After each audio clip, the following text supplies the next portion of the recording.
Et même quand il est en P1, il se plaint Verstappen. C'est du perfectionnisme, mais c'est aussi à ça qu'on reconnaît un champion du monde. Les qualifications en Q1, la Q1 est assez calme, mais au dernier passage, et alors que la piste est gommée, les temps s'enchaînent pour s'arrêter à cause de Lance Stroll qui s'explose dans le dernier virage contre le mur. Accident impressionnant, la monoplace est détruite, il ne pourra sûrement pas prendre le départ de la course demain. Mais bordel que... voilà, c'était... En plus, ils nous mettent la caméra embarquée pile au moment où il va se taper. C'est impressionnant, vraiment impressionnant. Et par effet de chaîne, donc il élimine Guan Yu Zhou, Sergeant Piastri, Bottas et lui-même. Les ont donc une Q2 à Liam Lawson en Q2. La séance est très retardée à cause donc de la réparation du mur touché par Lance Stroll. Il a un peu explosé la voiture, mais le mur avec. Quand elle part, Verstappen se dépêche de sortir, mais il n'est pas à l'aise sur cette piste. Et Tsunoda, Albon, Perez, Gasly et lui-même sortent en Q2. C'est Lawson qui sort son leader pour 7 millième. Les deux Red Bull sont dehors. Je crois que c'est la première fois de l'année, voire même depuis plusieurs années, que les deux Red Bull sont dehors en qualification 2. Et les As aussi qui passent en Q3. Limite, ça c'est un peu plus anecdotique. D'ailleurs, on a demandé à Tsunoda de ralentir pour laisser Verstappen dans la zone de qualification. Mais on n'a pas dû donner cet ordre à Lawson, puisqu'il le bat en tout derniers instants. Vraiment assez dommage pour Tsunoda qui s'est donc fait un peu saborder par AlphaTauri et Russell de Red Bull, je le rappelle. Et en Q3, au premier passage, c'est Carlos Sainz qui prend le meilleur temps devant Leclerc et Norris. Au second passage, Sainz améliore et garde la pole position devant Russell. Et Leclerc, le Britannique, empêche le 1-2 des Italiens. Ce qui est un petit peu dommage. Mais bon, on s'en plaindra pas. Sainz est en pole, Leclerc est en deuxième ligne, on est content. La grille de départ, Carlos Sainz est donc premier, Russell est deuxième, Leclerc est troisième, Norris est quatrième, Hamilton est cinquième, Magnussen est sixième, Alonso est septième, Ocon est huitième, Hülkenberg neuvième, Lawson dixième, Verstappen onzième, Gasly est douzième, Perez est treizième, Albon est quatorzième, Tsunoda est quinzième, Bottas est seizième, Piastri est dix-septième, Sergeant est dix-huitième, Guan Yu Zhou partira dix-neuvième des stands et Lance Stroll ne prendra donc pas le départ de la course à cause donc de cette voiture un peu cassée. Avant la course, le choix pneumatique pour tous les pilotes. Alors tous les pilotes sont en médium, à part Leclerc dans le top 10 qui est en soft. Et Verstappen est en dur lui. Donc c'est un petit pari de Leclerc qui veut visiblement dépasser au départ. Le départ d'ailleurs, Carlos Sainz prend le meilleur sur Leclerc et Hamilton, tandis que derrière Tsunoda DNF à cause d'un accrochage au tour 1. Hamilton lui laisse repasser Russell car il l'a dépassé en coupant le premier virage. Et au tour 3, après 3 tours de course, on constate que Verstappen n'est que 9ème. Il a gagné 2 places. Il est visiblement pas très à l'aise sur ce circuit. Au tour 13, Sainz commence son travail pour maintenir la première place en ralentissant pour tenir ses pneus, de ralentir le pack et donc s'offrir une fenêtre stratégique avec ses pneus. Tour 19, Sergeant se met dans le mur et casse son aileron, éparpillant du carbone sur la piste et provoquant une safety car qui offre au tour 20 une vague d'arrêt au stand. Un double stack réussi pour Ferrari, exceptionnel. Malheureusement, il est mal calculé puisque Norris et Russell sont là et empêchent donc la relance en piste de Leclerc qui le fait donc passer derrière Norris et Russell. Assez dommage parce que pour une fois, les mécanos Ferrari avaient réussi leurs arrêts. Vraiment dommage. Perez et Verstappen, eux, n'ont pas choisi de s'arrêter. Et Verstappen est deuxième derrière Sainz et devant Russell qui lui a pité et qui est ressorti troisième. La relance de la safety car se fait au tour 23 et Leclerc perd une place au profit de Lewis Hamilton. Et Verstappen lui est passé par George Russell. En même temps c'est normal, le néerlandais a des gommes qui commencent un peu à fatiguer.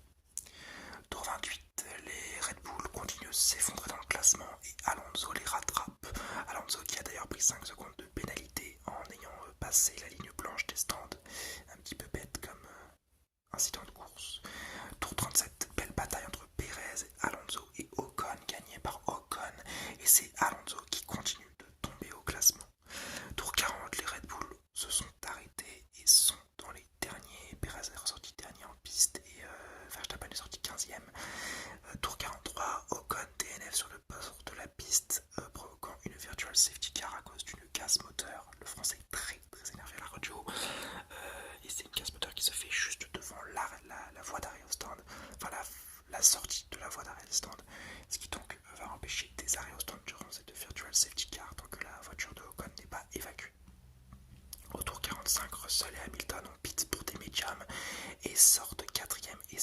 avec un objectif en tête, 17 tours pour rattraper Carlos Sainz qui est en P1 et c'est tout à fait faisable.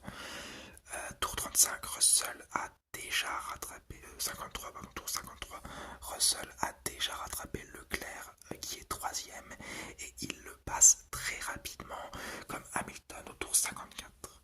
Tour 58, Russell a rattrapé Carlos Sainz et Lando Norris et pour conserver sa P1, Sainz est pas bête, il va rester à 1 seconde de Norris pour que le Britannique ait le DRS et qu'il tienne la trachée haute à Russell qui a lui des comms un petit peu plus neuves. Et la stratégie est visiblement payante car il tient et à l'entame du tour 62 qui est également le dernier tour, Russell essaye une nouvelle fois de passer Norris et malheureusement il tape le mur et se plante dans le mur qui est en face de lui. Bien malheureusement pour lui, ce qui permet à Hamilton de prendre la P3 et à Sainz de terminer le Grand Prix en tête. Il remporte ce Grand Prix de Singapour, première victoire non Red Bull cette saison, exceptionnelle devant Norris et Hamilton. Je vous donne la grille d'arrivée, donc Carlos Sainz est premier, Norris est deuxième, Hamilton est troisième, Leclerc est quatrième, Verstappen est cinquième, Gasly est sixième, Piastri est septième, Perez est huitième, Lawson est neuvième, Magnussen est dixième, Albon est onzième, Joe est douzième, Hülkenberg est treizième, Sargent est quatorzième et Alonso est quinzième, dernier en piste, puisque Russell, Bottas, Ocon, Tsunoda ont DNF et que Stroll a DNS, il n'a même pas démarré le Grand Prix. Les enseignements de cette course de Carlos Sainz, le sein rouge, je l'ai marqué, bah oui, première victoire Ferrari cette saison, bravo, bravo, bravo à lui, un week-end dominé de bout en bout, et ça fait même 2 week-ends, parce que déjà en Italie il était très très à l'aise, il s'en sort de mieux en mieux l'espagnol. Leclerc lui a fait des erreurs et s'est fait saborder par son équipe également, il termine malheureusement que quatrième, il n'aurait pas pu aller chercher Hamilton, bon, un peu triste. Norris est smooth et Piastri est solide. Bon, 7ème place de Piastri, pas fou parce qu'il s'est un peu raté en qualif, surtout à cause de l'accident de Lance Stroll, mais il est bien remonté. Et Norris, lui, deuxième, vraiment, il surperforme totalement avec sa McLaren. Ou alors c'est plutôt la McLaren qui a été très bien développée durant la saison, mais très très bon pilote. Je me suis vraiment trompé dans mes paris de début de saison. Mercedes, quelle stratégie, vraiment très très couillue, mais très très intelligent.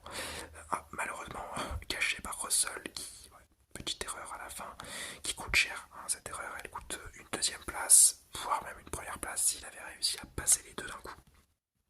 Tandis que lui, Hamilton, il est constant, une troisième place encore, bravo à lui, un nouveau podium pour un des GOAT de notre sport, bravo, bravo, bravo. Et enfin on va parler de Red Bull pour une fois qu'on parle pas de en début des enseignements, dans le vide.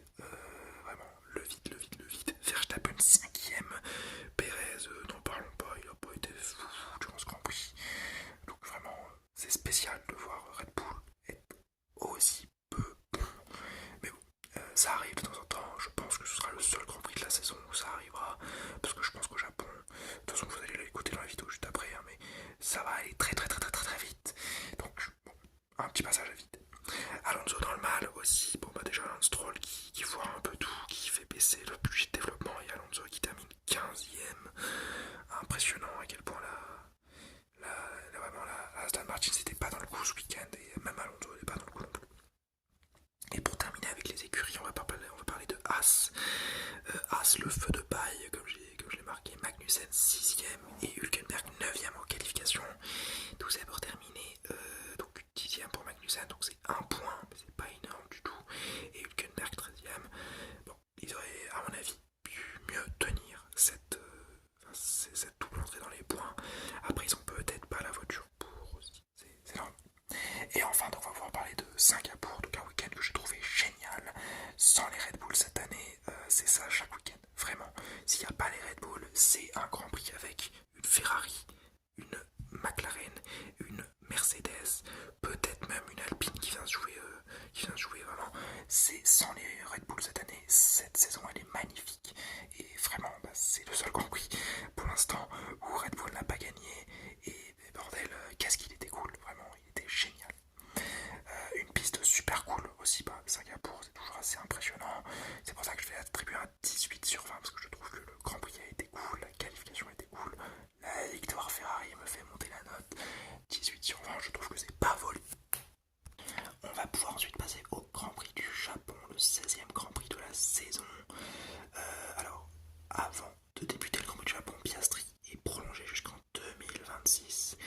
il teste le package qu'avait Norris à Singapour et que lui n'avait pas. Il y avait un seul package pour les deux voitures.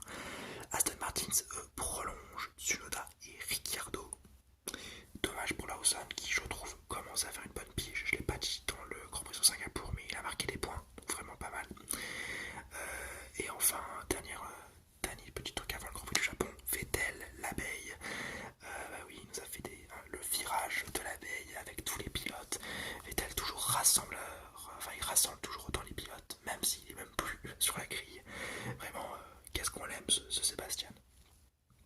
Mais bon, passons au Grand Prix. Donc en FP1, Suzuka est piégeux, ça vous le savez tous.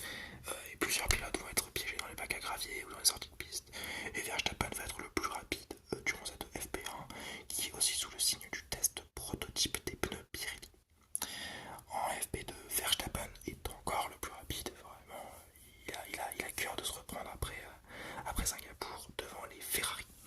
Beaucoup de pilotes abîment leur fond plat sur des virages serrés avec des vibreurs un peu agressifs.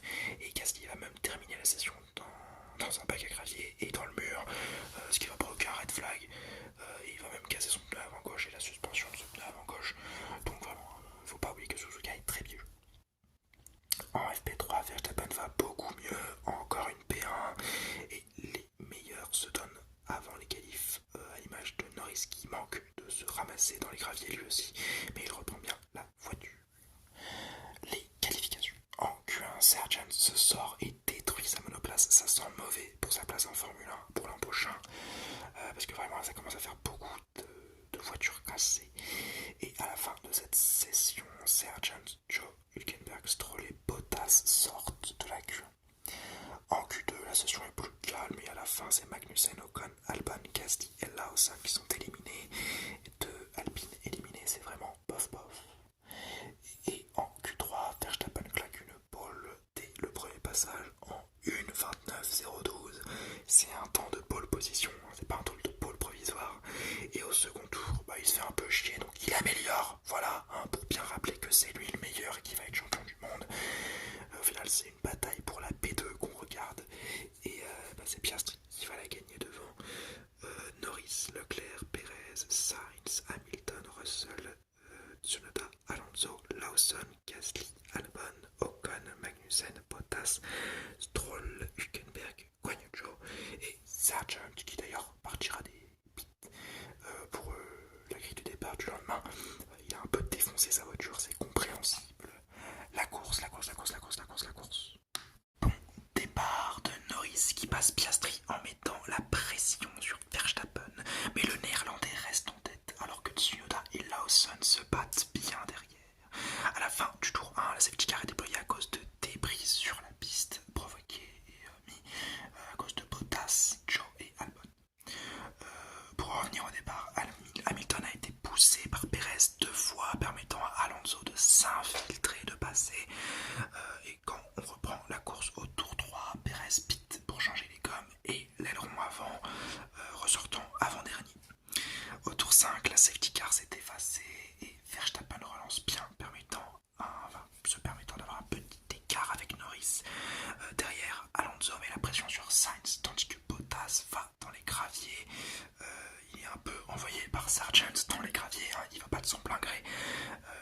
Mais donc, petit accident en arrière-course sans trop de gravité, puisqu'ils ressortent, les deux ressortent sans trop de dégâts.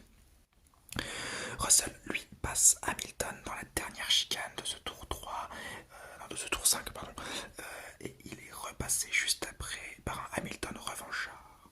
Au tour 7, Bottas pit, mais repart, alors qu'on s'attendait à qu'il DNF, pour finalement DNF au tour 9. Donc c'est le jeu DNF, je DNF pas, on sait pas.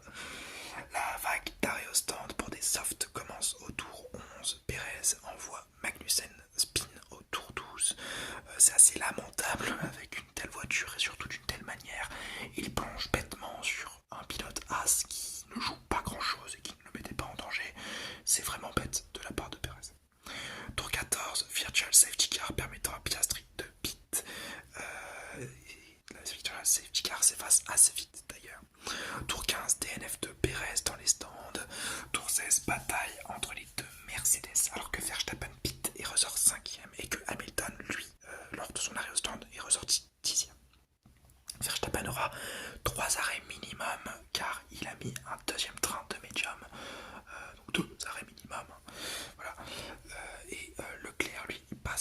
Alonso dans la ligne droite de départ au tour 18.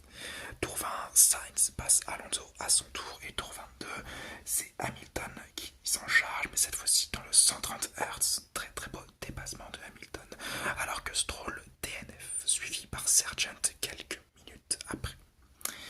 Ocon résiste bien à Alonso qui a visiblement repris du poil de la bête, alors que les deux McLaren se chamaillent en tête de course. Enfin, en tête de course, derrière Verstappen comme d'habitude. Tour 27, Norris passe Piastri sans résistance. C'est un ordre d'écurie qui demande à Piastri de laisser passer Norris. Verstappen, lui, est à 12 secondes du deuxième et visiblement très très bien. Alors que Albon DNF. Tour 35, arrêt au stand ultime pour Leclerc et Russell. Comme Pierre Gasly, ils chaussent des pneus médium pour le dernier relais et vont pour terminer la course. Au tour 37, pit de Verstappen qui ressort premier. Il a course gagnée, hein, il est devant Norris et Piastri.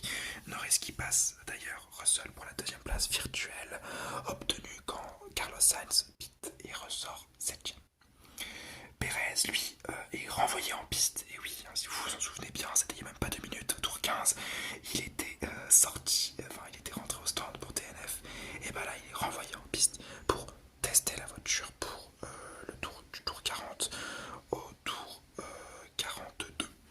Tour 42 d'ailleurs, Piastri attaque Russell pour la troisième place et le passe au premier virage à l'extérieur. Très bon dépassement. Et au tour 45, Leclerc passe enfin Russell pour aller attaquer Piastri pour la P3.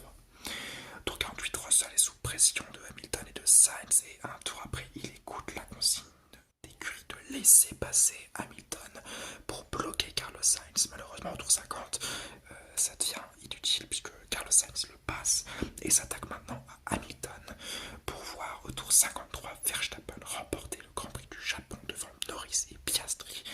Red Bull est champion constructeur et Hamilton a bien résisté à l'attaque de Sainz. Ils sont 5e et 6e respectivement. La grille d'arrivée, donc Verstappen est premier comme d'hab, non pas comme d'hab parce que bon, il n'a pas été premier à Singapour, bravo, hein, c'est limite la seule fois où il n'a pas été. Norris est deuxième, Piastri est troisième, Leclerc est quatrième, Hamilton cinquième, Sainz est sixième, Russell est septième, Alonso est huitième, Ocon est neuvième, Gasly est dixième, Lawson 11e avec Tsunoda 12e, Joe est 13e, Hülkenberg est 14e, Magnussen est 15e, Albon, Sargent, Stroll, Perez et Bottas ont DNF. Et on va passer aux enseignements de la course. Verstappen a remis les pendules à l'heure, et bah oui, encore premier, voilà. La parenthèse singapourienne n'était que temporaire, et on va devoir s'attendre à voir un Verstappen gagner à mon avis toutes les dernières courses, ou du moins être sur le podium à chaque fois. Perez lui est désastreux, c'est un bordel, c'est pas possible. Une qualification moyenne, une course dégueulasse, surtout dans la voiture qui se trimballe, elle est dégueulasse. Vraiment, il n'y a plus grand chose qui retient. Et par contre, Red Bull est plutôt heureux, bah oui, un championnat constructeur, bravo à Red Bull, une saison exceptionnelle pour Red Bull, une saison de travail acharné, énormément tourné autour de Verstappen, hein, mais quand même exceptionnel, bravo à tout le team Red Bull. McLaren de retour, et bah oui, 2 et 3 sur le podium, Piastri, le rookie of all time, j'ai marqué, je me suis peut-être un peu emballé sur celle-ci, hein. Des rookies of all time, on a eu Jacques Villeneuve qui a remporté des Grands Prix dès sa première saison, on a eu Hamilton bien sûr qui a été fantastique dès sa première saison également, mais je pense que Piastri rentre dans cette cour des meilleurs rookies de l'histoire de la Formule 1, avec donc un Schumacher, un Hamilton, un Jacques Villeneuve, après plus anciennement, bon, j'ai pas d'exemple à vous donner, j'ai pas envie de dire de bêtises. Sever, ce que j'ai compris, avait été bon pour sa saison de rookie, mais bon voilà. Ferrari, enfin, ont été plutôt bons si on s'en réfère au classement, 4ème, 6ème, c'est pas au niveau des McLaren, ce qui est assez inquiétant d'ailleurs, mais quand même, il y a un niveau assez bon ce week-end à Suzuka. Mercedes ont été moins bons, et bah oui, Hamilton et Russell qui s'effondre au classement à cause de ses pneus, Hamilton qui lui arrive à tenir la 5ème place, mais il était moins performant que Carlos Sainz, donc bon. Et Aston Martin Alonso seul au monde, vraiment, Stroll a été catastrophique tout le week-end, mais visiblement ça devient une habitude. Et même, voilà, Alonso commence à peser dans le classement, le développement de la Aston Martin n'est pas aussi bon qu'attendu. Et on va terminer pour les pilotes sur Sargent, presque viré. Une erreur en essai libre, une erreur en qualification qui est dommageable, une erreur en course qui est dommageable. Ça va être très très compliqué pour lui de rester en Formule 1. Peut-être que ses sponsors et sa nationalité lui permettront de refaire une année de plus, ce qui serait pas très juste. Mais bon, la F1 n'est pas un sport juste, hein, je vous le rappelle. Il n'y a aucun mal à ça, c'est pas le problème. Donc ouais, peut-être qu'on va se diriger vers une sortie de Sargent s'il n'améliore pas son niveau en piste, autant en course qu'en qualification. Et enfin pour terminer donc Suzuka, une très belle piste, très très belle piste. J'aime beaucoup Suzuka, un événement particulier comme chaque année. Cette fois-ci on a eu un événement particulier avant le Grand Prix avec, comme je vous l'ai dit, l'arrivée de Sébastien Vettel et du virage des abeilles que j'ai trouvé très intéressant, très marrant. J'aime beaucoup ce genre de petite interaction entre les pilotes, je trouve ça assez cool. Et enfin une course, hein, parce qu'on est quand même là pour ça, une course assez divertissante malgré le fait qu'elle ait été gagnée très rapidement vers Verstappen. C'est pour ça que j'attribuerai un joli 13 sur 20 parce que la course a été bonne sans être exceptionnelle. Et bien voilà, j'espère que cette vidéo vous aura plu, que ce double header vous aura plu. J'essaie d'être à l'heure en ce moment. On va rattraper le Grand Prix du Qatar et des États-Unis bientôt. Vous inquiétez pas, la semaine prochaine, normalement, si j'arrive à m'y tenir. J'espère vous avoir détendu. Si c'est le cas, n'hésitez pas à mettre un petit like, un petit commentaire et un petit abonnement. Et n'oubliez pas, Forza Ferrari!